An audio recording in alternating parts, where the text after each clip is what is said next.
찬양도 잘하시는데요, 박수를 잘 치시네요. 일사불란하게 여러 가지로 은혜가 됐고 하나님께 영광이 된 줄 믿습니다. 이 시간에 영원한 하나님 나라라는 제목으로 함께 말씀을 나누도록 하겠습니다.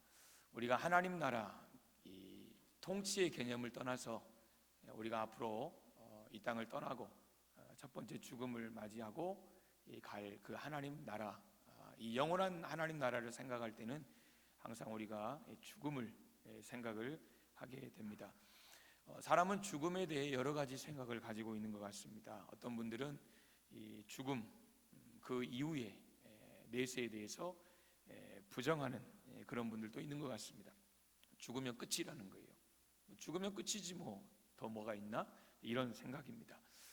또 어떤 분들은 긍정을 하기는 합니다. 그래서 내세가 있다 이렇게 표현을 하긴 하는데, 그저 막연히 좋은 데 갔다, 좋은 데 가셨다, 이렇게 이 정도로 표현합니다. 그래서 아무개 좋은 데 가셨으니까 이렇게 표현을 한다는 거죠. 그런데 여러분, 사실 방금 말씀드린 이 두 가지 다 성경적이진 않습니다. 성경은 분명히 말씀하기를 이 내세에 분명하고 그리고 구체적인 설명이 성경에 기록이 되어 있습니다. 내세는 두 가지입니다. 천국과 지옥입니다. 천국이라는 나라가 있고 지옥이라는 나라라고 표현하긴 그렇지만 반대 개념으로 지옥이라는 나라가 있음을 성경은 밝힙니다.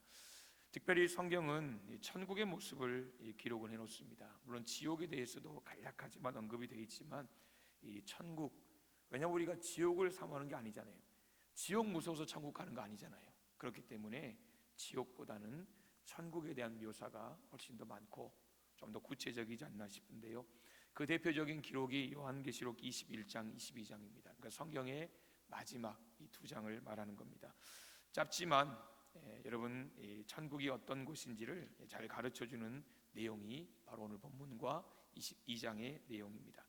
1절과 2절을 보시면 이제 사도 요한이 이제 반모섬에서 본 환상을 묘사하는데요, 천국이라는 곳은 전혀 새로운 세계라는 거예요. 지금까지 본 적도 없고, 지금까지 대충 들어본 적은 있겠지요, 하나님 나라에 대해서. 그러나 본 적이 없는, 경험해 본 적이 없는 그런 새로운 세계라는 것을 증거를 합니다. 1절 보시겠습니다.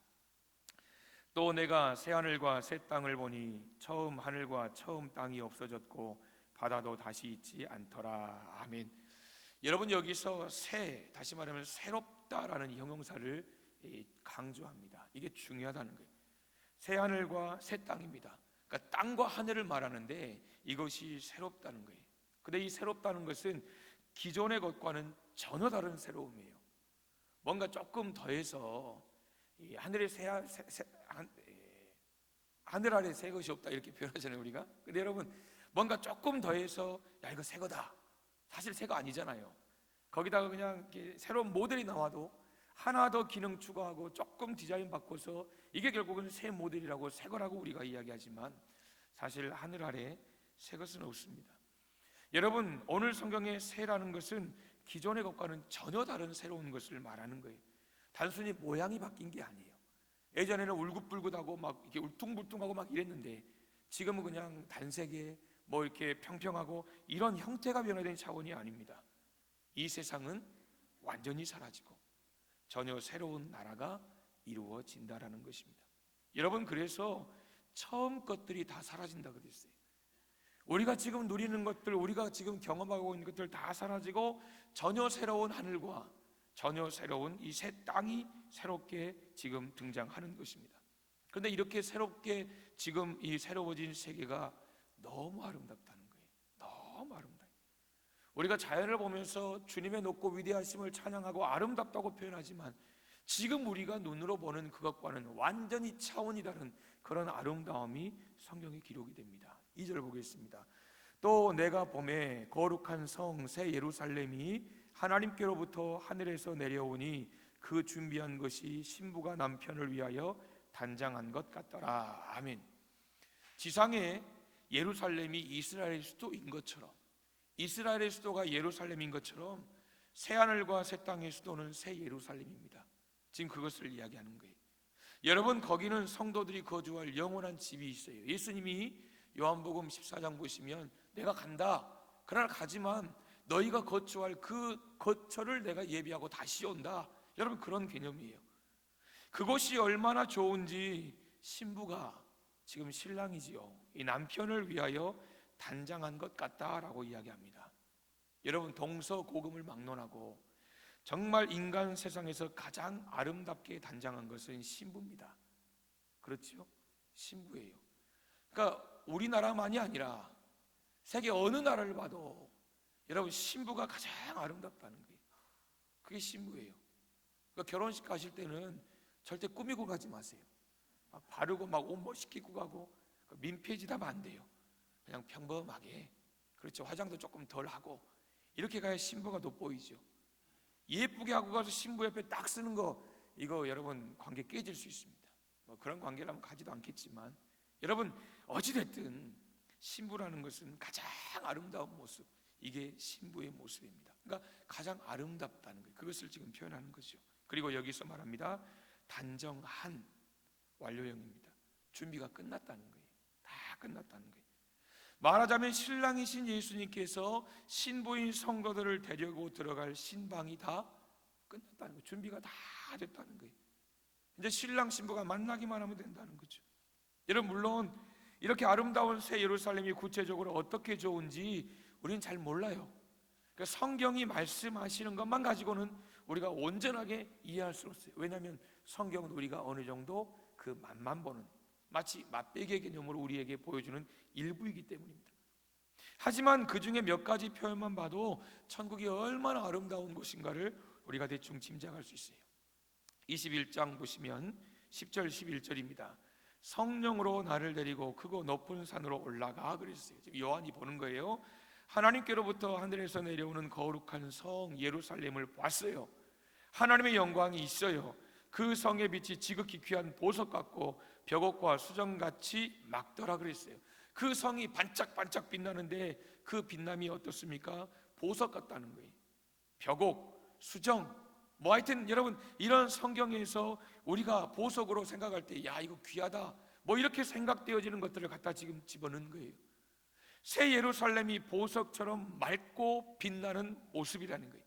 18절도 보세요. 그 성곽은 벽옥으로 쌓였고 그 성은 정금인데 맑은 유리 같더라 그랬습니다. 21절도 보세요. 그 12문은 12진주니, 문이 12진주래요. 문이 12개가 있는데 그 문이 다 진주랍니다. 각 문마다 한 개의 진주로 되어 있고 성의 길은 맑은 유리 같은 정금이더라. 여러분, 성의 길이 정금이래요. 성을 깔고 있는 이 모든 아스팔트나 모든 세멘길이 뭐예요?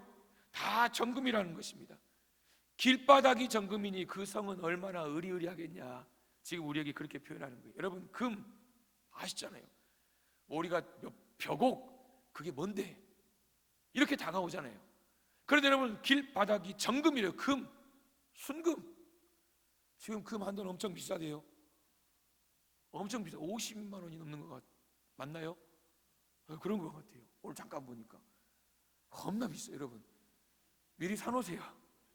한동안 좀 오르지 않을까요? 한 100돈 정도 사놓으세요. 그래서 좀 오른다 싶으면 파세요. 뭐 이것도 지혜 아니겠습니까? 살 돈 있어야 사지. 여러분, 투자, 여러분, 금이 비싸더라고요. 그걸 말하는 거예요. 사실하는 게 아니고 비싸더라고요. 여러분, 그런데 이 예루살렘 성의 길바닥이 금이래요. 싹 금이래요. 여기서 황금이나 보석은 세상에서 제일 비싼 것을 말하는 거예요. 제일 귀한 것. 그런데 천국에서는 그런 것이 흔하대요. 그러니까 지금 성경은 우리에게 그것을 말해요. 여러분, 무슨 말입니까? 아무리 세상에서 좋은 것이 있다 해도 천국만 못하다는 거예요. 아무리 세상에서 귀해도 천국만 못하다 이겁니다. 여러분, 세상에는 죄악이 있습니다. 우리가 깨끗하게 살아도 우리 안에도 죄악이 있지만 세상에는 죄악이 넘칩니다. 성경 표현대로. 요즘 여러분 어떻습니까? 그렇잖아요. 요즘 여러분, 우리가 보면 더 영적으로 뭔가 막 드러나는 것 같아요. 하나님 막 일부러 막 까발리시는 것 같아요. 여러분, 지금 오히려 미국 같은 경우도 동성애 문제, 이런 차별금지 이런 문제가 우리 대선에 엄청 영향을 끼치고 있잖아요. 그러니까 하나님께서 지금 전 세계에 그냥 조용히 넘어갔던 문제들, 그냥 여러분 우리가 잠잠해서 우리가 그냥 무심코 넘겨버렸던 문제들을 하나님께서 계속 지금 뭔가 일을 하고 계시는 듯한 느낌이 든다는 것입니다. 여러분, 세상에는 죄악이 있어요. 죄악. 그러므로 무언가 문제가 있고 결함이 있는 거예요. 다시 말하면 불완전하다는 거예요. 죄 때문에. 많은 사람들이 이 세상에서 좋은 곳을 찾아다닙니다. 말하자면 이상향을 꿈꾼다는 거죠. 여러분, 이상향이 뭡니까? 유토피아를 이상향이라고 말합니다. 그런데 이 유토피아라는 말 자체는 그런 곳이 아무 데도 없다, 이게 본래 의미예요. 그러니까 그런 곳이 없어요. 그러니까 우리가 경험할 수 없지요. 아무리 눈을 씌고 이렇게 렌즈를 끼고 현미경을 들이대고 봐도 그런 곳이 없어요. 그러니까 이상향이에요. 이상향. 그냥 우리 속에서 야, 정말 이런 일이 있으면 좋겠다, 이런 곳이 있으면 좋겠다, 이거죠. 결국 이 세상에는 좋은 곳이 있어봤자 다 그렇다는 거예요. 여러분, 늘 말씀드리지만 여행은 출발할 때가 좋은 거잖아요. 가면 어떻게 해요? 빨리 집에 가고 싶다. 그리고 여러분, 그 비싼 돈 들여가지고 그렇게 여러분 하고 와놓고 집에 와서 뭐라 그래요? 집이 제일 좋다. 가지를 말든가 아니면 그런 기회를 주세요. 저한테 집이 제일 좋으면 제가 좀 갔다 오게. 여러분, 우리가 그래요. 좋은 곳이 있어봤자 다 그렇다는, 여러분, 그런 거 아니겠습니까? 하나님이 만물을 아름답게 창조하신 것은 이건 누가 뭐래도 사실입니다. 그렇잖아요. 터부라 그랬어요. 좋다 그랬어요. 좋다. 하나님이 지으시고 야, 좋다. 인간이 좋다 해도 얼마나 좋아요, 여러분. 그렇잖아요. 누군가 어디를 다녀왔어요. 그래가지고 막 침을 튀면서 막 이야기해요. 그럼 가고 싶잖아요. 진짜? 야, 나도 한번 가보고 싶다. 근데 하나님이 좋다라고 하실 정도면 에덴 동산이 어떤 곳이었을까? 여러분, 한번 좀 궁금해지지 않습니까? 근데 새하늘과 새 땅이 그런다는 거예요. 그런데 현재 인간의 죄로 인해서 그렇게 지금 파괴되고 있잖아요. 인간이 세상을 개발하고 점점 발전시키는 것 같습니다. 그렇잖아요. 계속해서 뭔가 발전하고 있어요. 여기 막 여러분 산을 깎아내고 뭔가를 세우고 지금 화성에도 사람 보낸다고 막 이거 하잖아요. 여러분, 지금 엄청난 일들을 하고 있다는 거예요. 요즘 여러분 건물 짓는 것을 보거나 물건 만드는 것을 보면 정말 놀랍습니다. 보니까 건물을 만들어가지고 짜집기야 돼요. 만들어가지고 그냥 이렇게 딱딱 꽂아가지고 마치 애들 장난감 만들듯이 조립식으로 그렇게 여러분 집을 만들기도 하고, 기술 보면 놀랍습니다. 다리 하나 만드는 걸 생각해 보세요. 여러분, 다리를 그냥 여기 천사들에게만 보십시오. 그 긴 다리를, 여러분 놀랍지 않습니까? 그런데 인간의 개발과 인간의 모든 그 발전, 그 이면에는 어두운 그늘도 함께 존재한다는 거예요. 개발한다 좋아요. 그러나 다른 한편으로는 그런에서 여러분 얼마나 공해가 생깁니까? 또 생태계가 또 얼마나 파괴됩니까? 또 그런에서 지금 자연재해 생각해 보세요. 개발돼서 발전돼서 좋지만 얼음이 빙하가 녹아가지고 얼마나 더운지 몰라요. 여러분, 안 그렇습니까? 이런 여러 가지 개발돼서 좋지만 반면에 여러분 여러 가지 또 우리에게 좋지 않은 일들도 함께 일어난다는 거예요. 갈수록 더해지겠지요. 개발은 더 될 것이고 더 여러분 여러 가지 방금 말씀드린 그런 어려움들도 있겠지요. 이게 세상이에요. 그런데 천국은 이 세상과 전혀 비교할 수 없는 새로운 세계라는 거예요. 새로운 세계. 한계가 없어요. 결함이 없어요. 그런 새하늘과 새 땅이라는 거예요. 여러분, 3절을 보시겠습니까? 내가 들으니 보좌에서 큰 음성이 나서 이르되 보라, 하나님의 장막이 사람들과 함께 있음에 하나님이 그들과 함께 계시리니 그들은 하나님의 백성이 되고 하나님은 친히 그들과 함께 계셔서. 아멘. 이 3절 말씀은 하나님이 영원히 성도들과 함께 해주신다라는 것입니다. 우리가 구약에 보면 장막이 나옵니다. 성막 기억하십니까? 여러분, 구약에 출애굽할 때 그 성막의 의미가 무엇입니까? 하나님은 눈에 안 보이세요. 그렇죠? 영이라 안 보이세요. 그러나 하나님께서 그 성막 가운데 임재하시는 거예요. 구름 기둥, 불 기둥으로 함께 하시면서 내가 너희 속에 거하겠다. 이게 성막이에요. 그러니까 하나님이 저 우주 먼 곳에 계시는 하나님이 아니라 이제는 인간 사회 속으로 들어오시는 게 바로 성막의 의미예요. 그냥 여러분 그 속에서 피 흘리고 죄 사함 받고 이것만이 아니라 성막에 여러분 더 궁극적인 이 죄 사함과 함께 우리가 되새겨야 될 것은 하나님이 인간 속으로 들어오셨다는 거예요. 그래서 이스라엘 백성들이 가는 곳으로 함께 가시는 거예요. 너희들끼리 가라는 게 아니에요. 성막 안에서 하나님 임재해 주시고 갇혀 계시는 거 아니에요. 상징이잖아요. 그 속에 계신 그 하나님 임재의 상징인 성막이 너희들과 함께 있다는 거예요. 두려워하지 말라는 거예요. 놀라지 말라는 거예요. 여러분, 그것이 성막이에요. 그런데 이제 천국에서는 하나님께서 그렇게 보이지 않는 하나님 물질이고 물건으로 우리와 함께 계시는 것이 아니라 얼굴과 얼굴을 마주대하듯 하나님을 뵐 수 있다라는 것입니다. 바울 사도가 고린도전서 13장에 그러잖아요. 우리가 이제는 거울로 보는 것 같이 힘이 하나 그때는 얼굴과 얼굴을 대하여 볼 것이요 이제는 내가 부분적으로 아나 그때는 주께서 나를 아신 것 같이 내가 온전히 알리라. 여러분, 하나님이 우리를 다 아시잖아요. 그렇죠? 모르시는 게 없어요. 그런 것처럼 내가 온전히 그분을 안다는 거예요. 우리가 이 세상에서 하나님을 알면 얼마나 하겠어요? 성경이 말씀하신 것 밖에 몰라요. 그런데 천국에서는 하나님이 우리를 아시는 것처럼 우리도 알게 된대요. 그리고 여러분, 옛날에 구리 닦아가지고 거울 쓰고 이런 게 아니라 정말 거울로 하나님 얼굴을 보는 것처럼 지금 우리가 하나님 여러분 보고 계시는 것처럼 그렇게 하나님을 보게 된다라고 바울 사도는 말하는 거예요. 그러므로 여러분, 천국에는 새 예루살렘에는 성전이 필요해요, 안 해요? 필요해요, 안 해요? 필요 없는 거예요. 여러분, 21장 22절 보시면 성 안에 성전을 내가 보지 못하였으니 이는 주 하나님 곧 전능하신 이와 및 어린 양이 뭐예요? 그 성전이심이라 그랬습니다. 여러분, 천국이 좋은 이유 중에 가장 중요한 것, 가장 큰 게 바로 이거예요. 천국의 아름다움, 천국의 그 의리의리한 가치, 이것도 좋지만 더욱 좋은 것은 하나님 자신이 함께 해주신다는 거예요. 영으로가 아니에요. 물론 하나님 영적인 존재시지만 지금 우리가 생각하는 그런 존재가 아니라는 거예요. 우리가 하나님을 보게 된다는 거예요. 우리가 마음으로 하나님이 감동을 주셨습니다, 이런 정도가 아니라는 거예요. 하나님 말씀은 성경이 아니에요. 이제 더 이상 성경은 필요 없잖아요. 천국 가면 뭔 성경이 필요해요? 하나님이 직접 우리에게 말씀하실 것. 여러분, 마치 이런 거예요. 어린아이에게 가장 좋은 게 뭐예요? 어린아이에게 가장 좋은 게 뭐예요? 엄마예요. 엄마. 아빠들은 아무도 대답 안 해. 그렇죠? 여러분, 엄마예요. 엄마. 아무리 좋은 것을 줘도 잠시잖아요. 시간 지나면 엄마 찾아요.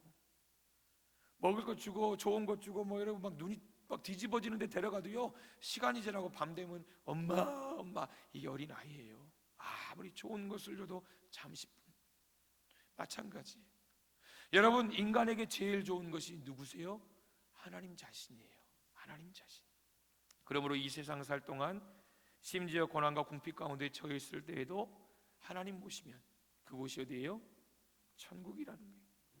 찬송가 438장 초막이나 궁궐이나 주 예수 모신 곳이 그 어디나 하늘나라, 이렇게 고백하지 않습니까? 이게 3절이에요. 4절 보겠습니다. 모든 눈물을 그 눈에서 닦아주시니 다시는 사망이 없고 애통하는 것이나 곡하는 것이나 아픈 것이 다시 있지 아니하리니 처음 것들이 다 지나갔음이로라. 아멘. 이런 무슨 말입니까? 이 세상에 존재하는 모든 악한 것들, 모든 고통스러운 것들, 모든 슬픈 것들이 다 사라져 버린다는 거예요. 다 사라져 버린다는 거예요.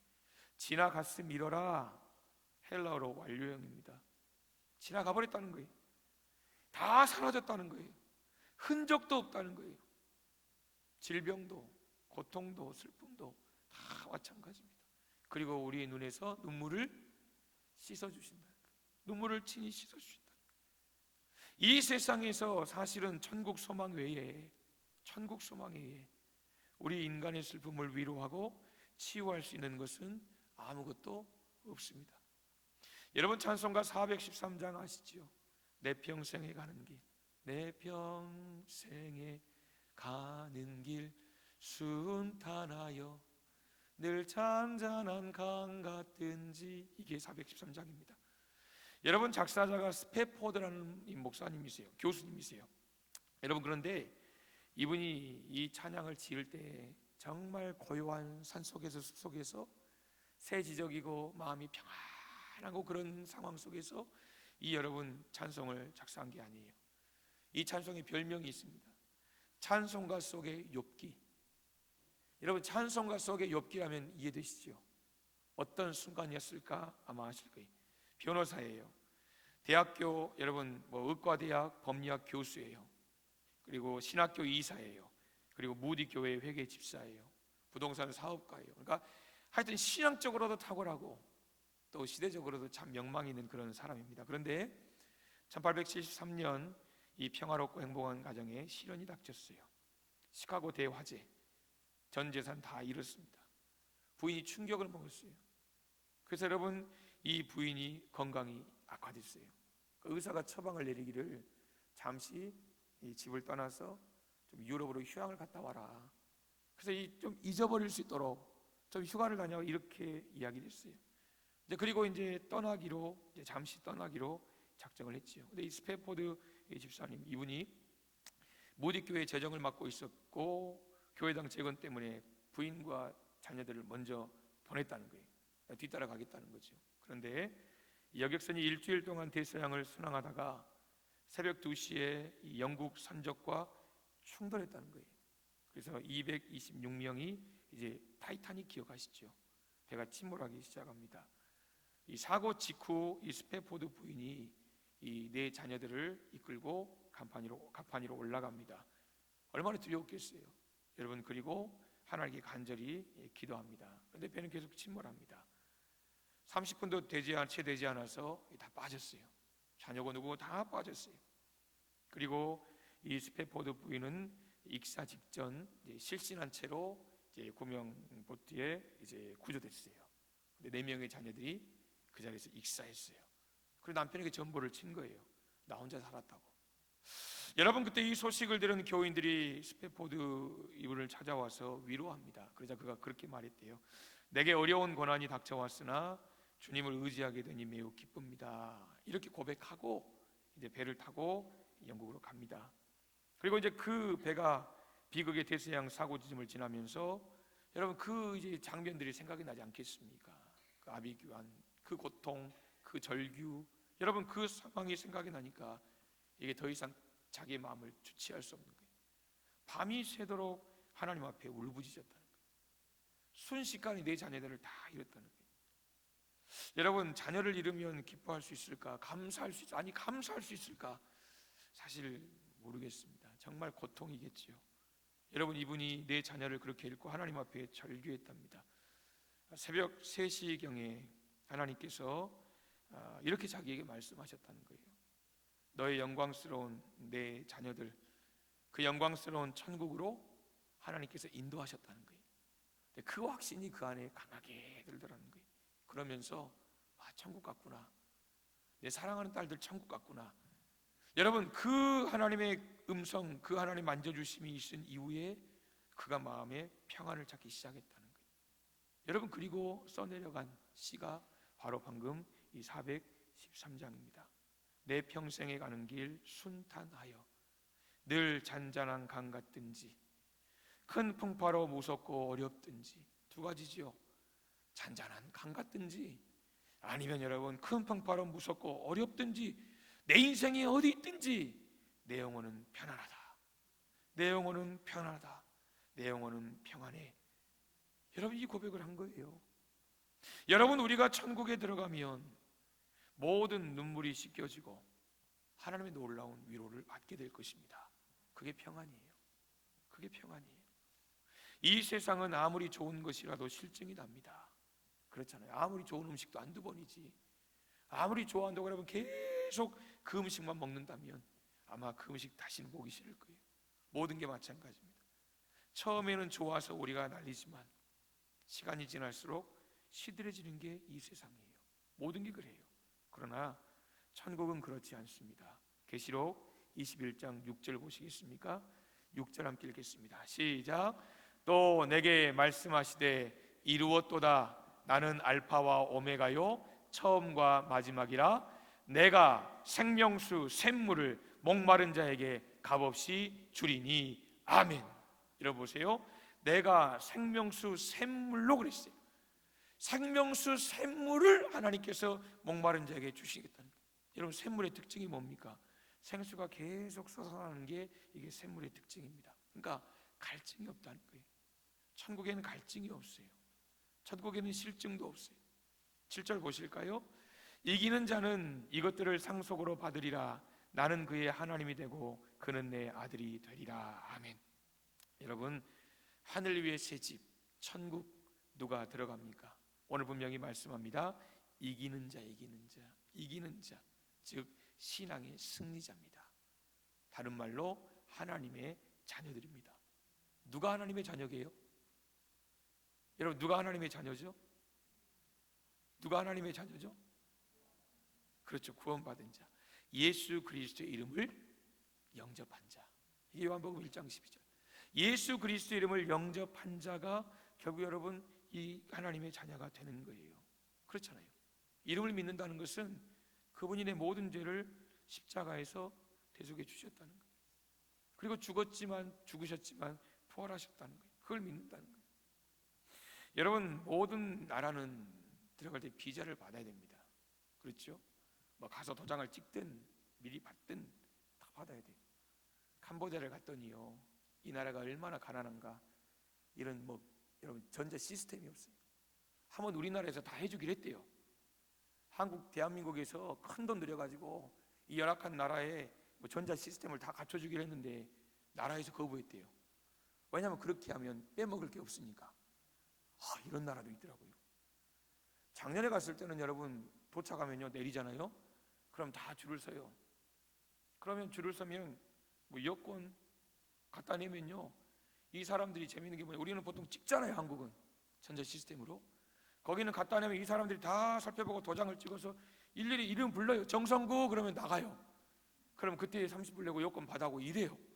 그러니까 얼마든지 밑에 넣어주기 있더라고요. 얼마든지 가능한 나라, 이게 캄보디아예요. 그러니까 그렇게 열악한 나라. 여러분, 그런 열악한 나라도 뭐가 있어야 들어가요? 비자 받아야 들어가요. 비자 없으면 못 들어가요.